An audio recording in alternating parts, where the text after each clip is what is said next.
I will now call upon Dr. Michelle McMahon, Dean of the School of Nursing, to present the honorary degree candidate, Adrianne Haslet.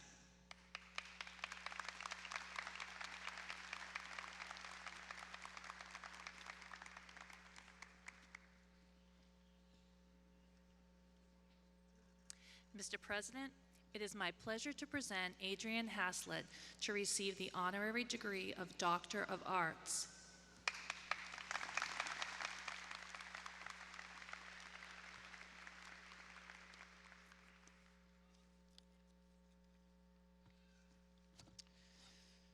Adrianne Haslet, we are so honored to have you here as our commencement speaker, but first, we'd like to recognize you as one of our honorary degree recipients.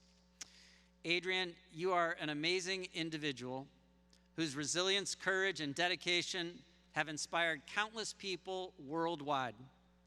As a former professional ballroom dancer and now a motivational speaker and advocate for amputee rights, you exemplify the indomitable spirit of perseverance and the power of positive transformation.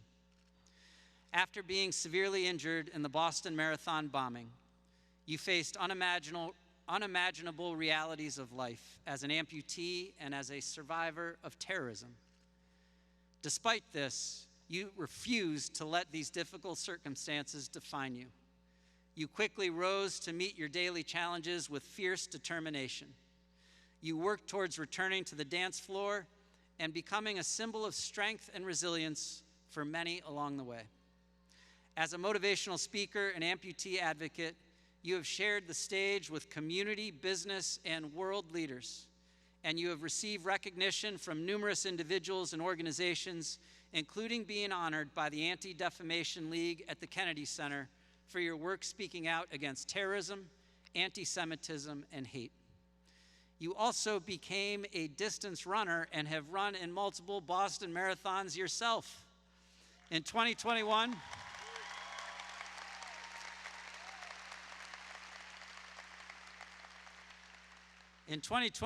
the BAA added an official para-athletics division of the race due to your advocacy. This is just one example of how your efforts have led to greater awareness and understanding of the needs of amputees, as well as improved access to resources and support.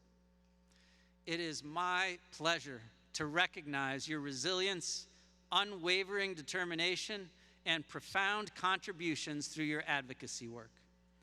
Adrianne Haslet, by action of Curry College and by virtue of the authority vested in me by the Board of Regents of Higher Education of the Commonwealth of Massachusetts, I confer upon you the honorary degree of Doctor of Arts and admit to you all the rights and privileges thereunto pertaining.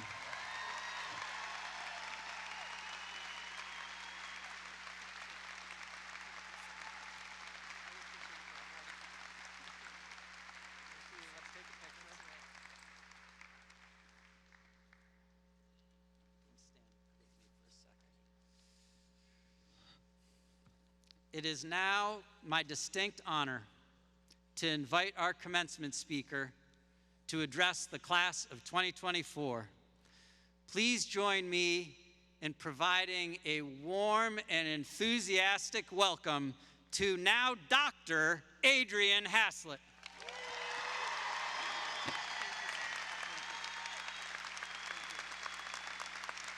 Wow.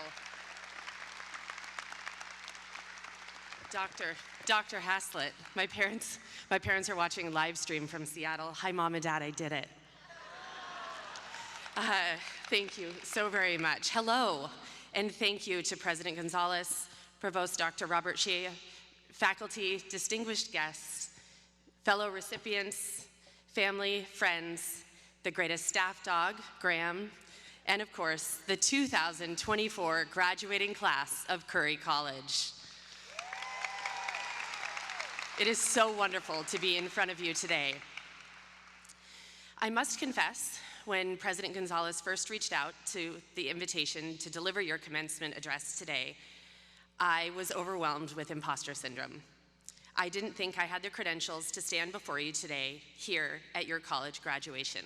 You see, I didn't actually go to college. Despite me standing before you in this robe, cap, and gown, I am not, in fact, one of you.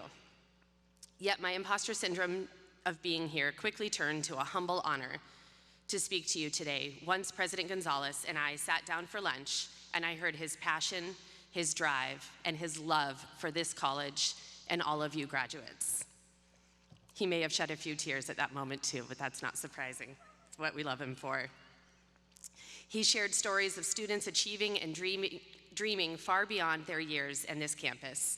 His face and his smile lit up like a Christmas tree as he told me stories of its rich history, the faculty, and the accomplishments you, Curry College, class of 2024, have achieved. And I must say, that energy and passion was contagious. I am truly honored to join in the chorus of everyone here to celebrate you today.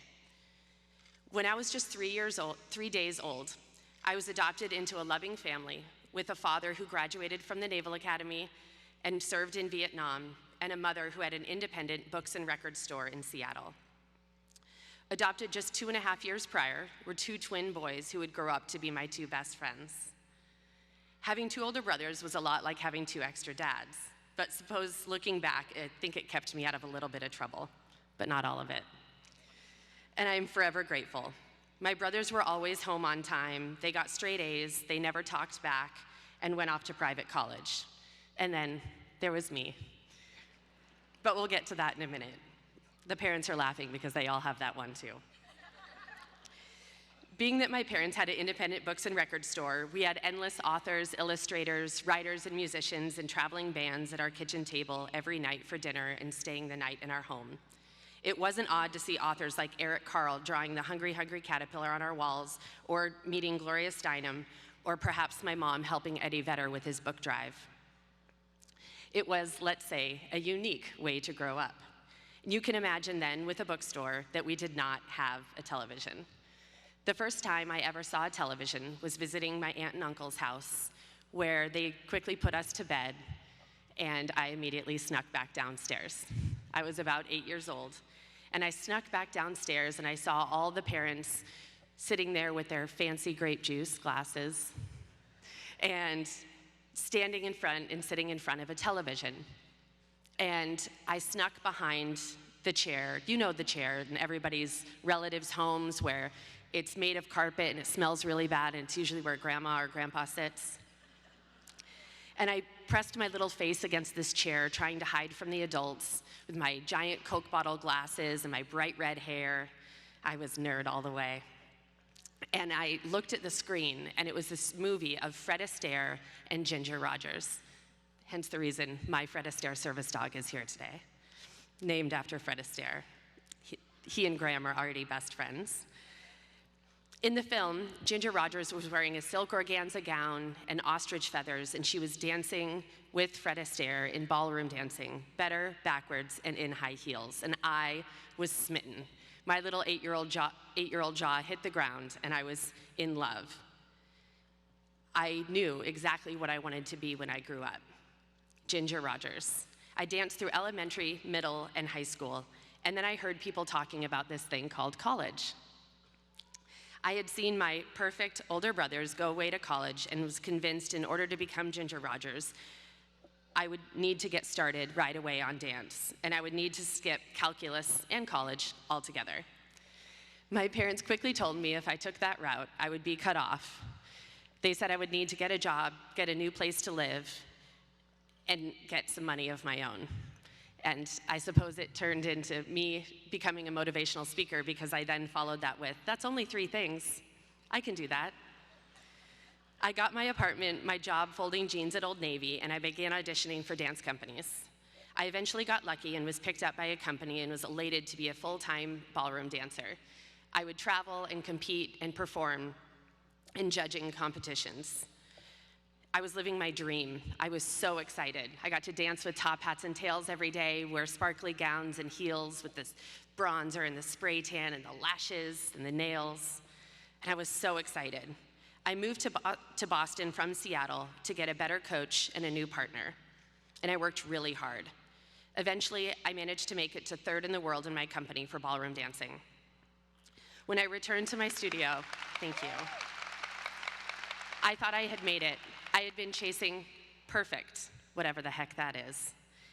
I wanted to be first in the world. And when I came back to Boston, to my studio, my boss, surprisingly, was livid. I was so proud of my accomplishment, but he looked at me dead in the eye and said, "Next time, Adrianne, unless you come in first, please don't bother coming home." Same. I was like, what the foxtrot is he saying to me right now? That can't, I just made Jay really nervous. I was so upset and I couldn't believe it, but then I realized I had surrounded myself with perfect, right? I had surrounded myself with people that needed to be perfect. And I did what anyone does when you're upset at work. I went to the bathroom and cried. I decided to go home, and I went home and cried myself to sleep and woke up the next morning and decided to take a day off. Now, we don't usually take days off as professional athletes. As dancers, we're not really considered professional athletes, but dancers think it's really adorable that Brady has an off season.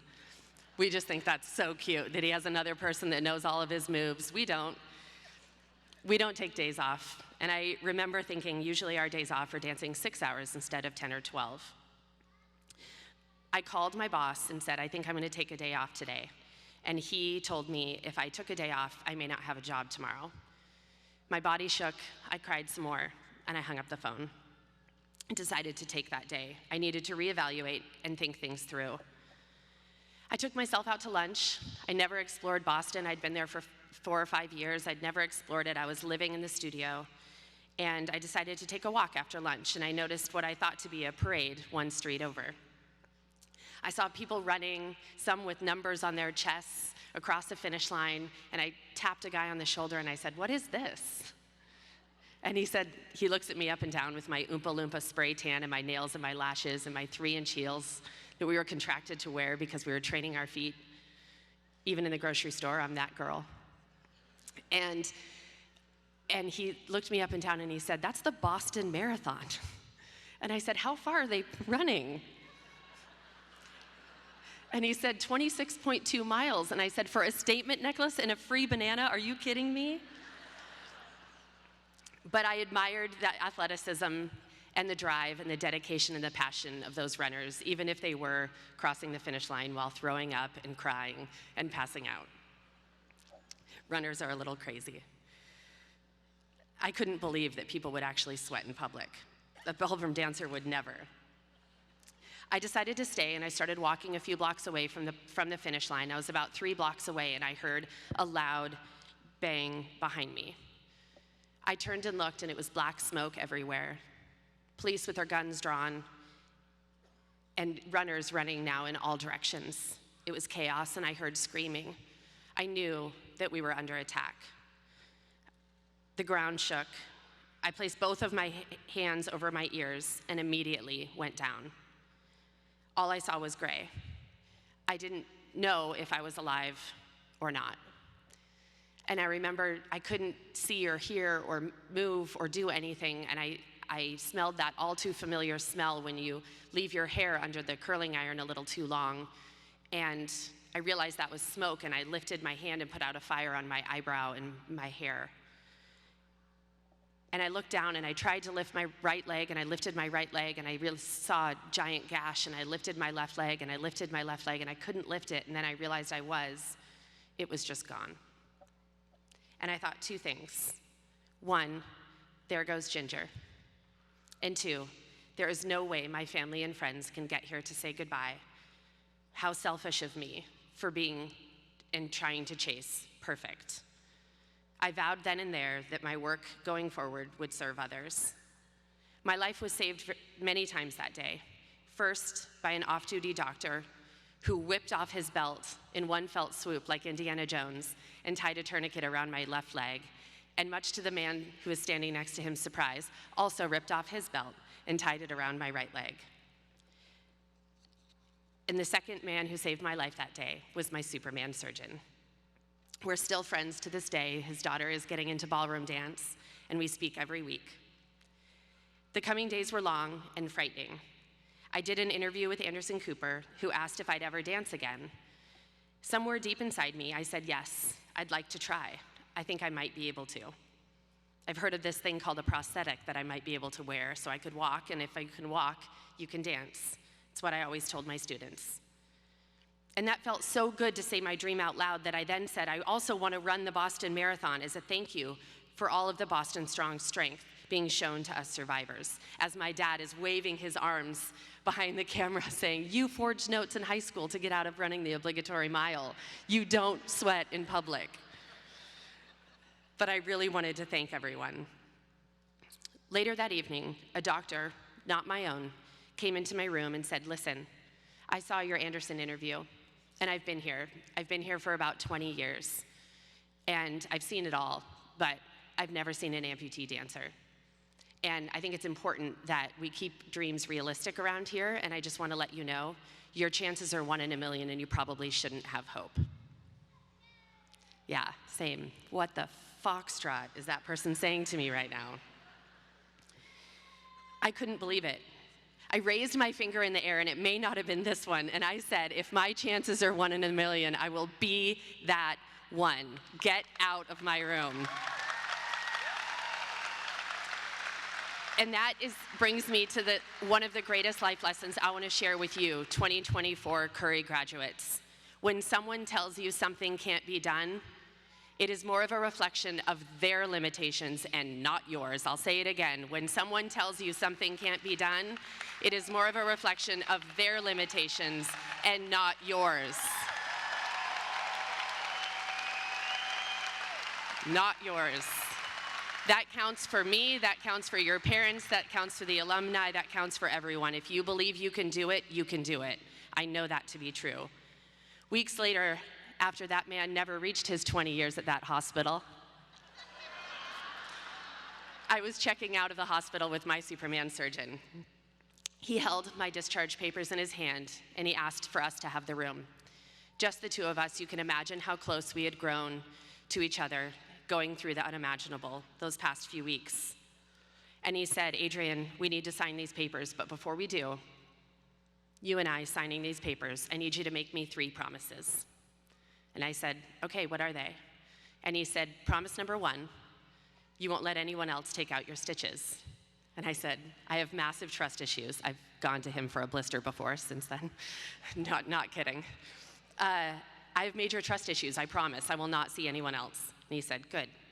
Promise number 2, Adrianne, when you dance again, not if, you tell me, and I'll be there. Whether that's in your kitchen or on a stage, I will be there to cheer you on. And I said, I promise, even though I didn't believe a word of it. And I didn't think I could. And he said, okay, Adrianne, promise number 3. When you run the Boston Marathon, not if, you tell me, and I will be there. And I said, I promise. And we had tears streaming down our faces. And he said, you're gonna do it. And I said, I promise. And he said, let's sign these. I never thought I would ever accomplish such a feat. But this is the lesson I learned, graduates. You believe in the conviction of others even when you may not believe it yourself. I don't like to make sweeping judgments of people. I think we all don't want to do that. But I am going to make a sweeping judgment of everyone here today, including your family and friends. This one I believe to be true. None of us need help doubting ourselves. We've got that down. But we do need help believing in ourselves. And when we believe in the conviction of others, they don't hear that little voice in our heads that's doubting us. They see our potential, just like all of the people surrounding you, graduates, see your potential today. But we do need help believing in ourselves. Look around this stadium right now. Your classmates to your left and to your right, your faculty, your family, your friends, and Graham all believe in you. When you apply for that job, when you take that leap, when you give that presentation and you begin to doubt your ability, because it'll happen, know that we, everyone here, knows and stands firm in our conviction that you can do it. Remember this moment, right here, this moment, sitting in this stadium, that you are here surrounded by those that know you already have what it takes. I went on Yes, you do. I went on to not only fulfill promise number 1 of the stitches, that was the easiest, and promise number 2 of dancing again with my Superman surgeon there. Then it was time for promise number 3, to run the Boston Marathon. People would ask me about it, and I would say, did you know that's 26.2 miles? They drive you a few cities away, and you have to run home. You just run for 26, you pay to do it, and then you, on your day off, and you just, for 20, you sweat in public. There are people watching. I was untrained and naive. I ran a 10-miler only in training. And I thought, well, shoot, I could double that and add 6. And there I stood at the start line for the 2016 Boston Marathon. I heard people talk about fueling and training and hills and planning and all the running they had done and the 20-milers they had run and the course and what they were going to do. And I had the worst panic attack of imposter syndrome I've ever had in my life. And I've had some doozies. That is when my friend turned to me and said the greatest life lesson I have ever learned. What will get you to the finish line is nothing compared to what got you to the start. I'll say it again. What will get you to the finish line is nothing compared to what got you to the start. So often, we stand at the beginning of something and look at the task ahead of us, the 26.2 miles, the stepping onto Curry campus for the first time, all this monumental task ahead of us, forgetting all of the things that have already got us here to this moment. Sitting where you are now at the finish line of hard work and dedication, it's easy to think of only your long road ahead.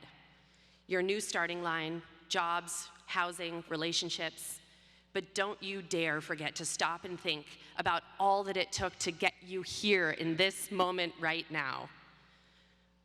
Only 4 short years ago, you stepped onto this campus as your start line. You were new, nervous, and uncertain. You made friends, you found your classes, you moved into your housing, you were assigned a supportive Curry leader to assist your student loans and help you with classes, and you've navigated some of your biggest accomplishments and your most devastating disappointments, not to mention endless deadlines. You've problem solved, failed, and picked yourself back up. You've conquered and fought to stay ahead in spite of your doubts and fears. And here you sit today at both a finish line and a start line. It's a good place to be. Relish in it, graduates. You did it. So as you look forward, again, never forget to look back. As I stood at that start line for my first marathon, I was intimidated. Yes, very intimidated. But I knew I had learned to walk on a foot I could not feel, learned how to navigate snow underfoot of a foot I couldn't feel, and dance. I learned how to do stairs, I learned how to shower without a foot, and I knew my long road ahead would be long. But I also knew I could do it. It just might take a little longer than the runners to my right and the runners to my left. And as the gun went off, I ran for about 0.6 miles. And then I walked, and then I stopped and sat at a curb. I hugged every police officer in Boston, police officer that was keeping us safe. I hugged every first responder. I took a nap in a medical tent. I stopped for shots with college students. Sure did. Hung out with the girls in Wellesley, stopped for a burger and a beer, kept going, took a few more shots with the guys at BU, needed another nap in a medical tent, and kept moving forward. My naivete didn't notice the 30,000 runners past me as I came across that finish line, dead last in the Boston Marathon at the time of 10 hours and 44 minutes. Excuse me. Just minutes after I crossed that famed finish line, then President Barack Obama tweeted me and said, "Thank you, Adrianne, for being Boston strong. Terror and bombs can't stop us. We carry on and we finish the race."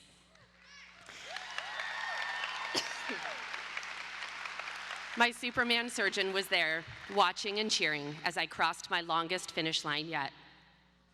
The third and final promise delivered frog in my throat. Excuse me. My third and final promise delivered.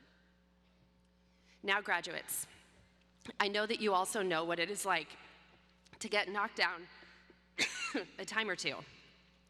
You, the Curry graduating class of 2024, have had a tough go. You were raised in schools and shootings and drills and terror in the headlines and wars in the news. You've had terror in your backyards. You have seen war and political turmoil and injustice and despair. You already know how to carry on despite it all. That is grit. And let me tell you about grit.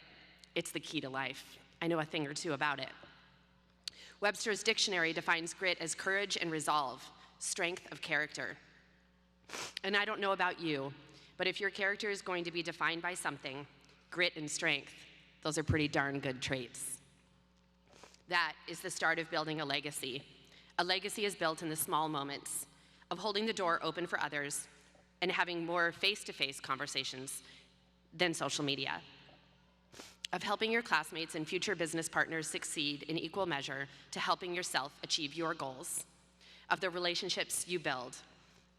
Curry graduates, you've made it. This is it. Just 4 years ago, you stepped onto this campus. Some of you, it's your first family to go to college. Some of you are doing this solo without the support of loved ones. These are your loved ones here today celebrating you. Some of you are under incredible support of the PAL program, the first college in the nation to offer a program for people with learning disabilities. Some of you are proud immigrants. Some of you are student athletes dedicating your off time to community service. Some of you are going on to take over boardrooms and classrooms and create rooms we haven't even thought of yet. And all of you, thanks to the support of the faculty and leaders of Curry, are more than equipped and prepared for whatever your future holds. President Gonzalez launched the Curry Commitment to ensure graduates' success in their future, and I cannot think of a more supportive, encouraging launching pad than Curry College. I know a thing or two about imposter syndrome and feeling like we don't belong. I felt this way when I advocated for a new division in the Boston Marathon. You see, when I came in dead last, I wanted to know what it was like to come in first, slightly competitive. I wanted to be there to find a space and hold a space for us, but we didn't have a space for us. We didn't have a division. Even the Paralympics don't think that we can go further than 200 meters, still, despite my hundreds of phone calls. Yet we, people with disabilities, are the largest population and the largest minority in this country, crossing all social, economic, and racial backgrounds. Yet we are the largest population that doesn't vote because we are never talked about in politics and rarely accounted for in everyday conversation. And I didn't like the sound of that at all. I fought hard and finally got a new division for fellow amputees and people with limb difference. That evening, I remember sitting in bed, scrolling social media, because that's what you should do when you want a good night's sleep. And I had countless videos, you know, those YouTube videos of when people say, we got a puppy, or you got into Curry, or we're going to Disneyland, and you cry just watching it because you're excited for their excitement. I had hundreds of videos of people sending me videos of them telling their friends with limb difference that they could one day win the Boston Marathon. Remember, graduates, if you don't see yourself in the room you are in, knock those tables over, knock that ceiling down, crash the entire staircase to blow it to pieces if you must, until you are heard and seen and included. Remember, diversity is being invited to the dance. Inclusion is being asked to dance. I am so proud to deliver this commencement knowing that Curry recently hired their first Vice President of Diversity, Equity, and Belonging, who I had the pleasure of meeting last night in President Gonzalez's home. I've always said, we have no right to the cards we think we should have been dealt, but we have an obligation to play the hell out of the hand we're holding. And Curry has stacked your deck with a great hand to play. A lot of you were robbed of your high school graduation and prom because of the pandemic, so I know you are ready to celebrate like never before tonight. Heck yeah, you are. Especially that front row right there. But before I end this talk and let you get to celebrating and get to cheer you on as you come across the stage, I want you to know and to take a look around right now. Your family, friends, faculty, and distinguished guests are all here, and we support you. We care deeply for you and your future. Graduates, this is your time. This is your day. You have fought so hard and been through so much. The world doesn't quite know what to do with people like us, people who have been through hell and still they stand, people who get knocked down and doubted, failed, and still rose again, people who defy the odds and the statistics. I know the statistics you have been fighting. People who the world knocked down, and instead of becoming bitter and small, we decided to change the world around us instead. And here you stand, at your finish line and your start line. This is your time to shine. Make it count, Curry College. You are soon to be alumni. Making those memories and enjoy celebrating tonight with those you love. Hug those around you and thank them, knowing that you have an entire army of humans right here supporting you. Congratulations on your finish and your start line to the 2024 graduates of Curry College. Congratulations.